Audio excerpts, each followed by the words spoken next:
that sense as well. Well, Cole Palmer scored a beautiful goal to put Chelsea 1-0 up, and we can get some post-match reaction from him now. Really great first half. Your goal was brilliant. Can you take us through that moment? Yeah, we've been working on it in training, and when I just seen a space, so I went there. How proud are you of your team's performance tonight? Yeah, very proud. They gave everything today and we got a great result. What was the messaging at halftime? You knew that Palmeiras was going to come out strong. What was your coach telling you guys to do? He's just saying keep calm, keep doing lots of passes, and we should be all right. I saw you talking to Estevao post-match. Obviously bittersweet he scored, but exciting that he's coming to your squad, right? Yeah, you can see he's a top player, so we're excited for him. Well, thank you guys so much. Good luck in the next round. Well, isn't that just classic Cole Palmer? We love hearing from Cole Palmer. We're not quite sure what Tosin was doing there. Was he a bodyguard? Bodyguard, maybe. You don't often hear from players that don't play, but it was nice to just get his reaction there. Yeah. That is classic Cole Palmer. He doesn't say very much off the pitch, but he does all of the talking with it on it. Oh yeah, on the field he did a lot of good stuff, especially in the first half. The goal that he scored, the quality that he has, no, and then to see like he's talking with Estevão after the game was brilliant. It's brilliant because that's the new players when arrive in the club. You're gonna be like, oh my God, I already have some friends to push me to get better. Yeah, and you could tell. Obviously, Palmer said there. You know, you can tell that Estevão is a brilliant player. Let's go back to the Cole Palmer goal, because this is what Chelsea fans have been waiting for. You know, his first open play goal since January the 14th. But this is classic Cole, isn't it? Yeah, this is classic Cole. Played in his favorite position where he likes to play, right in the middle there as a number 10. But this goal here, first touch, just takes him away from the defender, and of course the run from Delap as well to take the defender away. But fantastic finish, composed finish, and just slots it down there in the goal. But it's so nice to see him back in the score sheet. That's where we want to see Cole Palmer, right in the middle of everything, because when he plays in that midfield position as a number 10, that's where you see the best of Cole Palmer. That's where it affects the game a bit more. So it's so nice to see him today playing his preferred position. But again, this pass here from Chalobah, just there, and that first touch takes it away from the defender, and what a finish. I know he makes it look easy, Kleberson, but how tough is that? Just to do what he did, to take that ball there, turn, and even just take the extra touch. It's really difficult because he almost like back to the goal, no? And then he had to turn with the ball, and then now he's looking and say, okay, now where is space to go, no?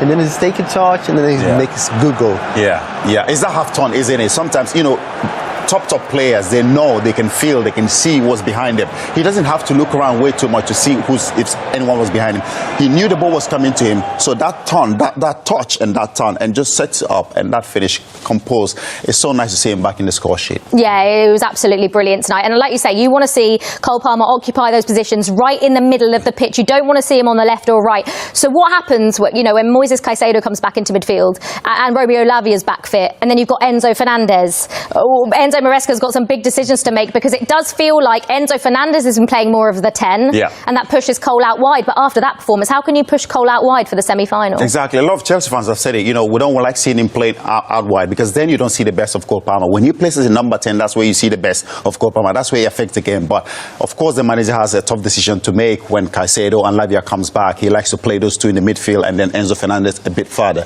But you know, it's the manager's decision if he wants to play Cole Palmer out wide. But for me, for Chelsea fans, we want to see him right in the middle of everything.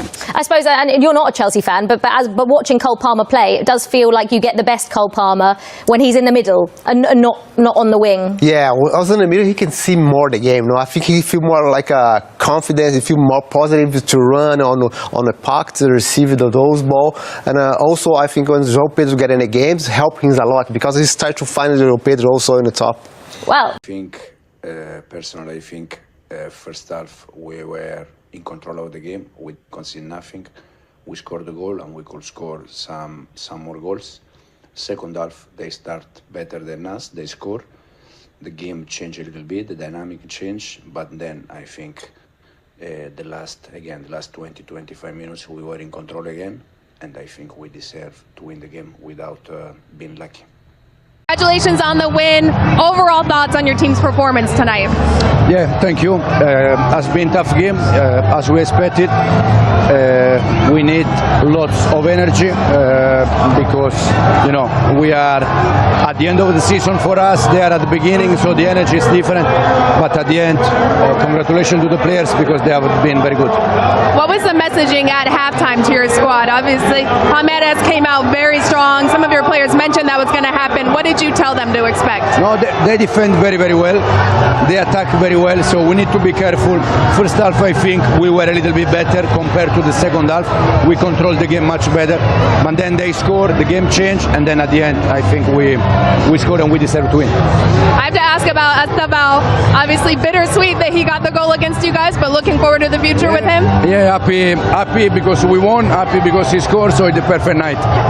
Congrats, Coach. Thank you. Noni has been very important for us during this season. Today, again, he has been important, but my message to the players and to the club is that I want just players that they are happy to be with us. The ones that they are not happy, they are free to go. And it's not for not, it's for all the players we have. But again, Noni has been very good during the season and very good tonight. Sam, in the front, please. And you answer. I already struggle to do my job. Imagine if I start to do also a different job. To be honest, no, there are things that I don't pay attention. I just pay attention how to work the day by day with the players, how can I improve them, how can I improve the team, and try to win as much as we can. Nizar, in the front here, please. Hi Enzo, we saw Estevão obviously had a brilliant performance against you. Can you tell us a bit, just going forward, how he fits into your plans, what we should expect? And we also saw, I think Jamie Gittins was around on the pitch, how he fits into the plans. I think he was in Chelsea colours as well. Yeah. Jamie, he was here tonight, he was in the pitch, and he will be with us probably one more day, 2 days more, and then he will go for holiday and come back when we're gonna start. Third row, striped t-shirt, please. Hi Enzo. I saw that the second goal obviously came from a short corner, and it seems like the majority of your corners in this summer have been from short corners. Is that something that you've been working on specifically? Because it really is, almost all of your corners are coming from short patterns of play. Yeah. Since we start this competition, we have a new structure in corner, and the reason why is because we are always looking to improve things, and offensively during the Premier League, I think if we want to be dangerous, we need to improve things. So since the Club World Cup start, we have a new structure. Most of the time we try to play short, but also we have the long option. So it can't be thrown at your team anymore? Yeah, as you said, Moy was suspended. Romeo, unfortunately, he had a small muscle problem, and Reece, he felt something during the warm-up. We think that is tightness, so we prefer don't take any risk for him, and we decide to start with Andre. I think now we are one year together. We know each other much better compared to 1 year ago, and with different structure, different way to play. I think the players, they are getting better and better. Second row, over here, please. Hi, Mr. Rodrigo Oliveira, Rádio Gaúcha from Brazil. What stands out the most to you about Fluminense, your next opponent, and what's your opinion about the work of their head coach, Renato Portaluppi? Until today, I was focused on Palmeiras, that once again, as I said yesterday, show how good is the Brazilian football. From tomorrow, I will start to be focused on Fluminense. I watch this afternoon game, I watch some games that they have played, and you can see that they are very good organized. They have some very good players. The manager is doing a fantastic job. And again, will be semi-final the energy from Brazilian team in this competition has been high energy. Probably the reason why is because you are starting now the season while we are finishing the season. So the energy is normal, that is different, and we try to deal with that. Talking of João Pedro, I feel like that's probably a good time to move on and talk about him, because he obviously came on. You know, he hasn't been, you know, in a pre-season training camp, of course, because Brighton obviously will be off at the moment. What did you make of his performance? Because I think a lot of Chelsea fans were pleasantly surprised by what he offered there today. Oh yeah, he was lively. He came into the game. He was very, very positive. You know, we could see some good flashes of the kind of player he is. His first touch was really, really good. You know, he was very, very hungry. He wanted to show exactly why he's at the football club, and that's what you wanted to see. So for me, I think it's going to be a very, very good signing for us. You can see there. Yeah. His movement in the box is very, very good. This touch here just sets it up, and the volley. He really wanted to make his mark today. He wanted to score a goal or create an assist. He looks hungry. Yes, he hasn't trained with the team for such a long time, but to perform this way is it's fantastic. It's great to see.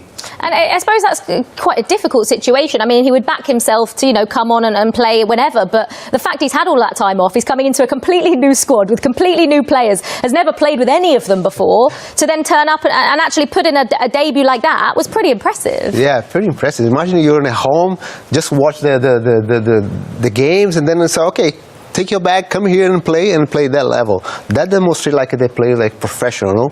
Because as soon as you get it there, you know, that's my opportunity. I have to do like a really good so I can continue to have more chance. He looks very, very settled. He looks like he's been there a long time. And of course now the manager making a decision, taking out Delap and not bringing in Jackson. What does that say about Nicholas Jackson's position in the team? So for me, it's a massive, massive question mark there. But João Pedro, fantastic debut today. Yeah, absolutely. Right, let's get some more post-match reaction.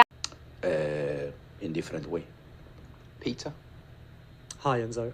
It's a bit unusual, I think, for you to throw a player in quite early like you did with João Pedro today. And even more so because I presume he's had a few weeks off. It didn't look like that today with his performance. What did you make of him and how he played? And obviously with Liam Delap suspended, are we looking to see him start in the semi-final?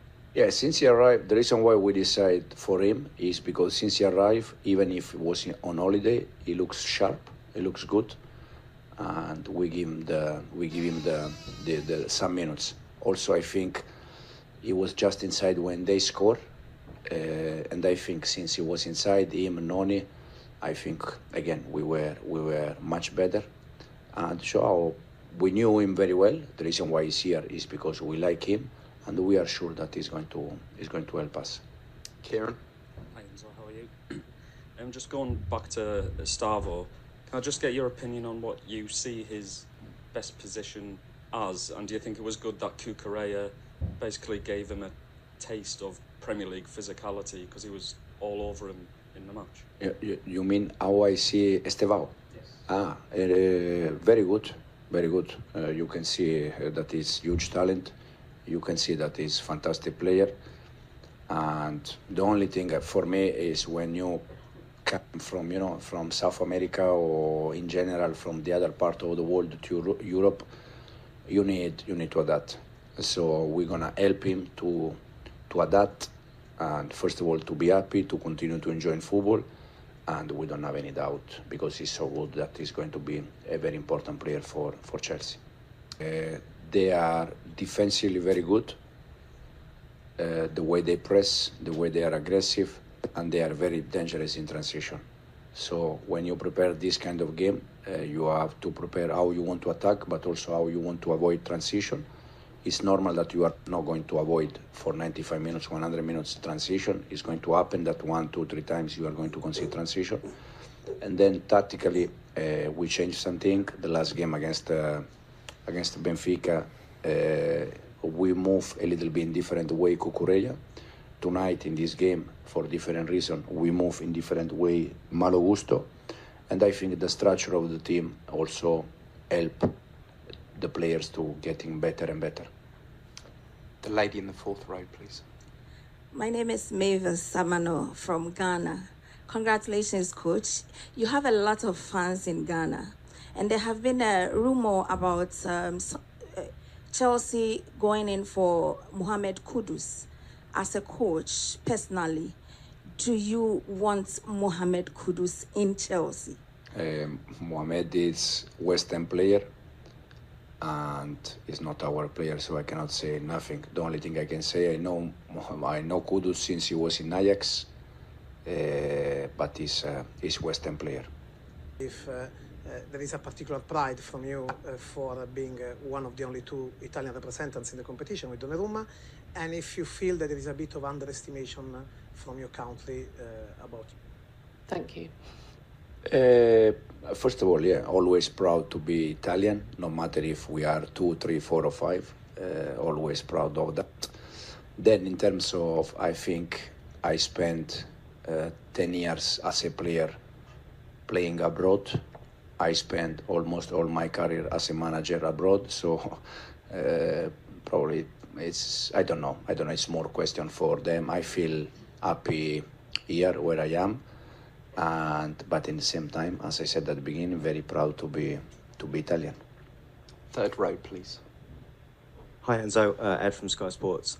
Could you give us an insight into your conversations with Pedro Neto this morning and just how brave he was to play today? Yeah, we spoke with Pedro yesterday and this morning and this afternoon, and it was completely Pedro's decision to play or not to play. He made a fantastic effort to play this game, to be with his teammates, and we really appreciate what he has done. And I just said to the players that this win is especially for him, because we know how close he was and the effort that he has done. So no doubt that we really appreciate what he decided at the end. To you is, many supporters of Chelsea have asked me this question so many times as a journalist about the role of Cucurella in left back. They thought that he's doing too much job. So the question is that, do you have an eye on any other left back to augment his efforts in Chelsea? You have to ask Cucurella how many goals he scored in his life. He never scored so many goals like this season. It's the same for Malo in the other side. It's the same for Reece sometimes. I think also the way we use them help them in terms of physicality, because fullback, for sure, for instance, against Flamengo, we use fullback as a fullback, wide, up and down, but most of the time we use the fullback in different way, and I think this way also help them in terms of physicality. Reece James is the same. He played more games this season than in the last 2 years. It's not random. It's because what we demand, what we ask him, is different kind of work that he was doing in the past. So we also try to protect them in the way we want to, in the way we play and the way we want to play. I suppose that is a perfect night. Like Enzo Maresca says, it's best of both worlds, because now they can celebrate that Estevao goal knowing that they've gone through. I don't think they'd have been celebrating it very much if it was the other way round. Yeah, he celebrates so much, you know. It's special, like, because he knows the quality of Estevão, no? And then see the kids closely, I think it's really good for the coach. Yeah, he's a really good player, fantastic player, great left foot as well. He likes to whip in those crosses very early, and you know, he can dribble past players. He looks sharp. He looks like, you know, he's hungry. He wanted to prove something, and he did that today. Yeah, absolutely. Right, we're going to take in Philadelphia. It is Chelsea that are through to the FIFA Club World Cup semi-finals. They have beaten Palmeiras by 2 goals to 1. We had a very happy John Obi Mikel running around the studio, having a little dance. Chelsea got there in the end, and at this stage it doesn't really matter how it comes. They're through to the semi-finals. We are through to the semi-finals. Fantastic, fantastic goal. It was a deflection, but right now at this stage of the tournament, it doesn't matter how it goes in. A goal is a goal. We are into the semi-finals. Fantastic. Into the semi-finals, where, by the way, it's set up lovely to play Fluminense. There is a little reunion of Chelsea and Thiago Silva. So that's a lovely little storyline that's come out of this, isn't it? Imagine the stories behind this, no? Thiago Silva playing against his own team. This will be like a good game to watch that. Oh, I'm so excited. I think everyone's really excited for that one. And Enzo Maresca, I mean, I don't want to, obviously it is celebratory for Chelsea that they are the team that are through, but that second half performance, slightly worrying, is it not? Yes, it was very, very worrying. We started very, very sloppy. We didn't start the second half really well.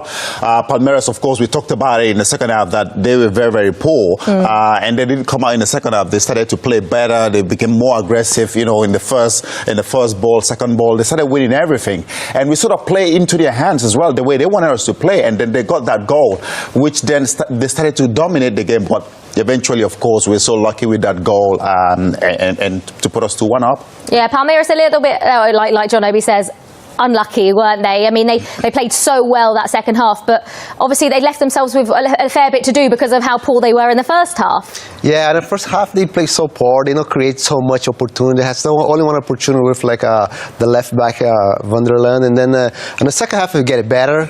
They get more attacking on the final third. They score a good goal with Estevão, but it still is not much yet. No, that's the difficult for Palmeiras. They don't have a good tournament of this. They try to fix, the coach tried to put the team in a game and again, put it like a Paulinho in a game, but they not clear enough. That's why they get out of the league. Yeah, should we have a look at the winning goal then? Because, I mean, I feel like we should start with the winning goal just because, obviously, that's what's happened and it came so late on in the game. And it was Malo Gusto. What did you make of his performance His performance today was really, really good. You know, he was everywhere. He plays sometimes, he drifts into the midfield. And, you know, keeper doesn't want to see this again. But we've had some awful goalkeeping today, though. And as well, Palmeiras' goal as well, we can say Sanchez would have done a lot better.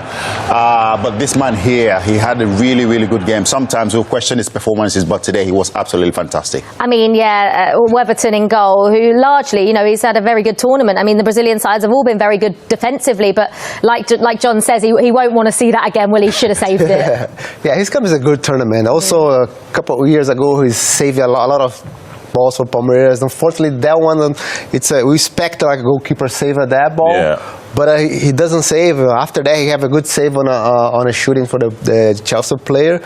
But that's what happened. When you make mistake on that games, it's cost a lot. Yeah, no credit to Palmeiras. The second half, they came out and they were very aggressive. They knew what they wanted, how they had to approach the game, how they needed to come into the game, and they did that in the second half. Obviously, they were very aggressive with the ball. They dominated the ball, and they did get the goal, which then we had to go on to try to win the game again. What did Chelsea not do in the second half then? Because like we say, they knew that Palmeiras were going to come out in that second half and not be anywhere near as bad as they were in the first half.